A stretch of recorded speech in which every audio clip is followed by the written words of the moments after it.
welcome everyone to the fourth Counting Pahinga online recollection. And we thank you for setting aside these hours despite the start of a long year end holiday weekend. Tonight's recollection, with the theme Gifted to Give Hope, marks the beginning of a series of quarterly Counting Pahinga online recollections until April 2022 in celebration of the 500th year of Christianity in the Philippines. Francis's latest encyclical. The Holy Father shares a dream of a rebirth of a universal aspiration to fraternity, to brotherhood. He talks about the importance of dreaming together as a single human family. Our opening song, We Three Kings, reminds us of the coming feast of the Epiphany, signifying the sharing of a common dream for a Messiah by all of humanity. But also, curiously, it draws some very interesting historical points. Did you know that of the 5 ships that comprise the Armada of Ferdinand Magellan, only 3 made it to our shores? These are the Trinidad, Concepcion, and Victoria. KP4 brings to mind St. John Paul II's unforgettable words. And I quote, to remember the past with gratitude, to live the present with enthusiasm, and to look forward to the future with confidence. Undoubtedly, the year 2020, which ends in less than 30 hours, has been a very tough one. Yet, as we look back, we know that the trials of 2020 have changed most of us for the better. As we end the year, let us ask ourselves this question. In the face of the challenges my family and I faced in 2020, what am I actually grateful for?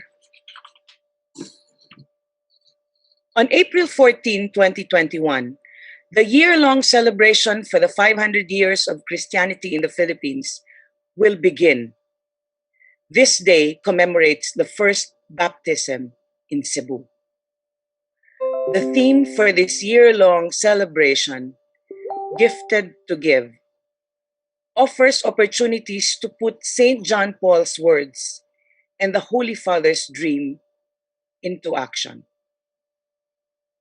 In addition, on March 19, 2021, Pope Francis will inaugurate the Year of the Family, believing that, I quote, a family that discovers and experiences both the joy of having a gift and of being a gift for the church and society can become a light in the darkness of the world.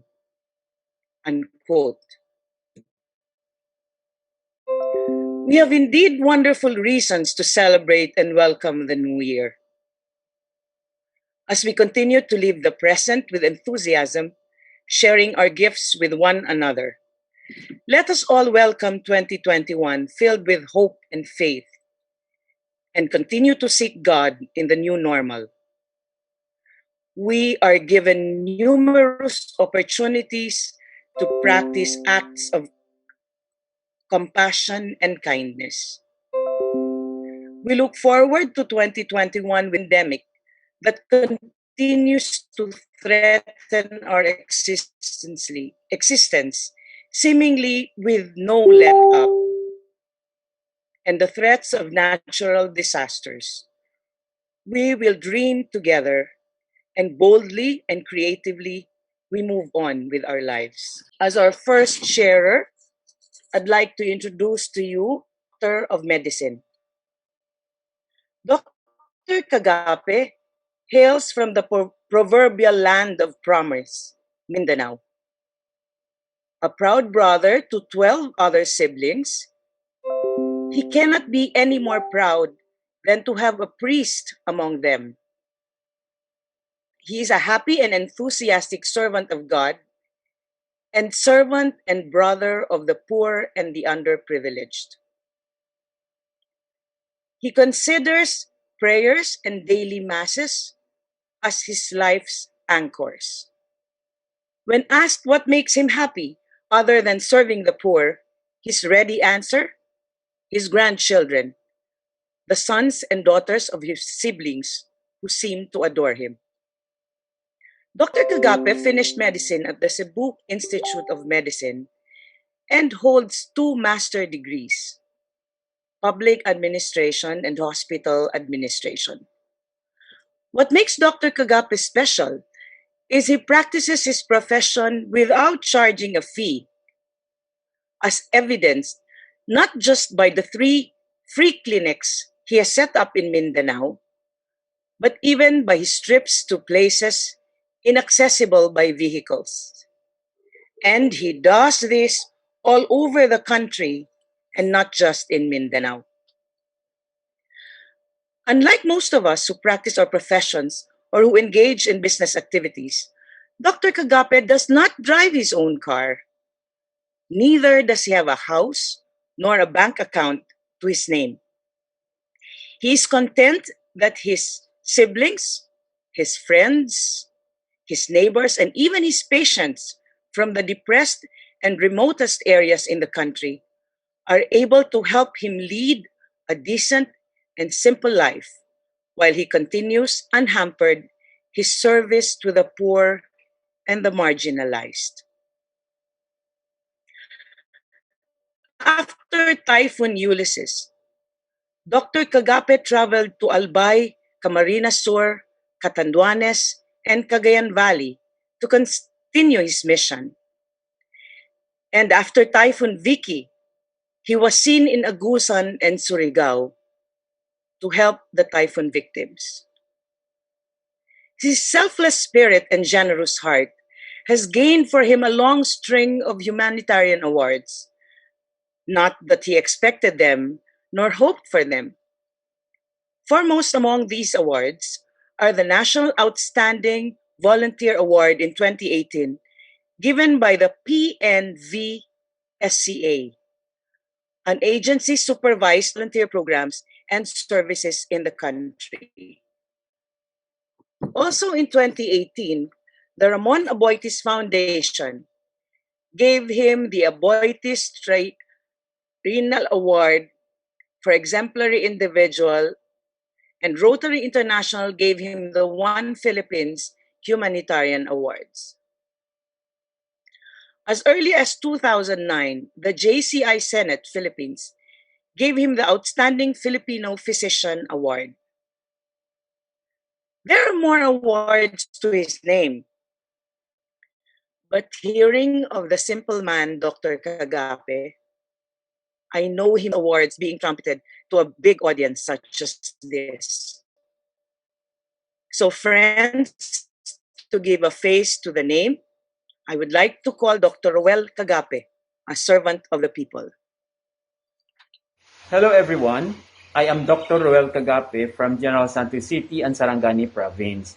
I am a full-time volunteer physician for more than 30 years.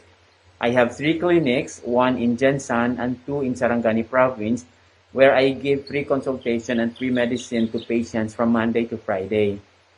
And on weekends, Saturday and Sunday, I conduct medical mission in remote tribal communities. I bring with me volunteers to conduct child feeding, distribute used clothing, slippers, hygiene kits, and also we bring with us seedlings of fruit trees. I see to it that the seedlings we bring with us are fruit-bearing trees. Para kung lumaki na ito, after 3 to 5 years, magiging income-generating projects na rin ng mga tribo. And at the same time, dahil karamihan ng mga seedlings na aming dinadala ay durian, magiging source of nutrition na rin ng mga kabataan dahil napakataas ng malnutrition cases sa mga areas. So, maliban pa na we reforest the denuded mountains, nagbibigay na rin kami ng livelihood sa mga magulang at nutrition sa mga kabataan. I also have daily radio program where I do lecture on primary healthcare in the morning, and in the afternoon, I do consultation on air. I am known in my project Ambulansyang Kabayo. You can watch this on YouTube, and there are other documentaries on my mission areas, especially Silang Wala sa Mapa, Minsan sa Isang Taon, and other documentaries. I took my preparatory for medicine in Ateneo, and I encountered the prayer of Saint Ignatius of Loyola, and the prayer goes like this: Dearest Lord, teach me to be generous. Teach me to serve you as you deserve, to give and not to count the cost, to labor and not to ask for reward, to toil and not to seek for rest, to fight and not to heed the wounds, save that of knowing that I am doing your will. Amen. Since then, I have been praying this prayer. Every morning when I wake up, ito na kaagad ang aking dinadasal. Dearest Lord, teach me to be generous. Kung ano man ako ngayon, yan ay answered prayer. I became generous not on my own, but by the grace of God, because I asked for it. To toil and not to seek for rest, to fight and not to heed the wounds. Every time I conduct medical mission, I had to cross rivers 30 times or more. I had to climb mountains. At minsan, nasa gitna na ako ng mataas na bundok. Gutom na gutom, uhaw na uhaw, sobrang init, pagod na pagod. Then titigil ako sandali. And I asked God, Lord, ganito ba kahirap ang iyong pasyon when you carry your cross? Then ako na rin ang sumasagot. Pero Lord, hindi pa ako natumba. Ikaw natumba ka na 3 times. So kaya ko pa ito. Then I regain my strength and go on. Kaya masasabi ko, no mountains so high I cannot climb. No tribal communities so remote I cannot reach to extend medical services. And all this I do as a reflection of my faith in God. For it is said in the book of James, faith in God without action is dead. Kaya sinasabi ko, no matter how many times you pray the Holy Rosary, the Our Father, the Hail Mary, the Glory Be, kung wala ka namang ginawang mabuti sa iyong kapwa, your faith in God is dead. And even if you go to Mass daily, you give good sermons on Sundays, and you memorize the Bible from cover to cover, kung wala ka namang ginawang mabuti sa iyong kapwa, your faith in God is dead. And every time we say yes to our mission, we bring light, we bring hope, and we bring God to the world. And our mission is defined by our relationship with God.